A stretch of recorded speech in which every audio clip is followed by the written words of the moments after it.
Capítulo 41. 2 anos se passaram. Um dia, o rei do Egito sonhou que estava de pé na beira do rio Nilo. De repente, saíram do rio 7 vacas bonitas e gordas, que começaram a comer o capim da beira do rio. Logo em seguida, saíram do rio outras 7 vacas, feias e magras, que foram ficar perto das primeiras vacas na beira do rio. E as vacas feias e magras engoliram as bonitas e gordas. Aí o rei acordou, mas tornou a dormir e teve outro sonho. Desta vez ele viu 7 espigas de trigo que saíam de um mesmo pé. Elas eram boas e cheias de grãos. Depois saíram 7 espigas secas e queimadas pelo vento quente do deserto. E elas engoliram as 7 espigas cheias e boas. O rei acordou. Tinha sido um sonho. De manhã ele estava muito preocupado e por isso mandou chamar todos os adivinhos e todos os sábios do Egito. O rei contou seus sonhos, mas nenhum dos sábios foi capaz de dar a explicação. Então o chefe dos copeiros disse ao rei: chegou a hora de confessar um erro que cometi. Um dia o senhor ficou com raiva de mim e do chefe dos padeiros e nos mandou para a cadeia na casa do capitão da guarda. Certa noite cada um de nós teve um sonho e cada sonho queria dizer uma coisa. Lá na cadeia estava com a gente um moço hebreu que era escravo do capitão da guarda. Contamos a esse moço os nossos sonhos e ele explicou o que queriam dizer. E tudo deu certo, exatamente como ele havia falado. Eu voltei para o meu serviço e o padeiro foi enforcado. Então o rei mandou chamar José e foram depressa tirá-lo da cadeia. Ele fez a barba, trocou de roupa e se apresentou ao rei. Então o rei disse: eu tive um sonho que ninguém conseguiu explicar. Ouvi dizer que você é capaz de explicar sonhos. Isso não depende de mim. É Deus quem vai dar uma resposta para o bem do senhor, ó rei. Sonhei que estava de pé na beira do rio Nilo. De repente saíram do rio 7 vacas bonitas e gordas que começaram a comer o capim da beira do rio. Depois saíram do rio outras 7 vacas, mas estas eram feias e magras. Olha, em toda a minha vida eu nunca vi no Egito vacas tão feias como aquelas. E as vacas feias e magras engoliram as bonitas e gordas. Mas nem dava para notar isso, pois elas continuavam tão feias como antes. Então eu acordei. Depois tive outro sonho. Eu vi 7 espigas de trigo boas e cheias de grãos, as quais saíam de um mesmo pé. Depois saíram 7 espigas secas e queimadas pelo vento quente do deserto. E elas engoliram as 7 espigas cheias e boas. E eu contei os sonhos aos adivinhos, mas nenhum deles foi capaz de explicá-los.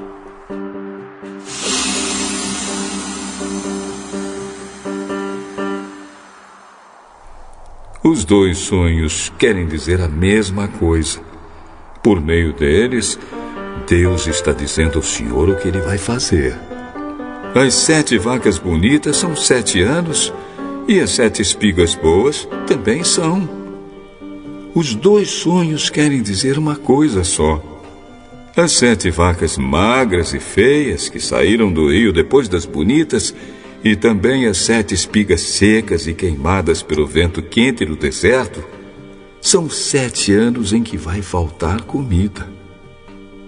É exatamente como eu disse. Deus mostrou ao Senhor, ó rei, o que ele vai fazer. Virão 7 anos em que vai haver muito alimento em todo o Egito.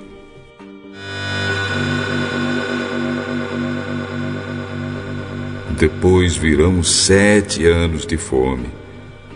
E a fome será tão terrível que ninguém se lembrará do tempo em que houve muito alimento no Egito. A repetição do sonho quer dizer que Deus resolveu fazer isso e vai fazer logo. Portanto, será bom que o senhor, ó rei, escolha um homem inteligente e sábio e o ponha para dirigir o país.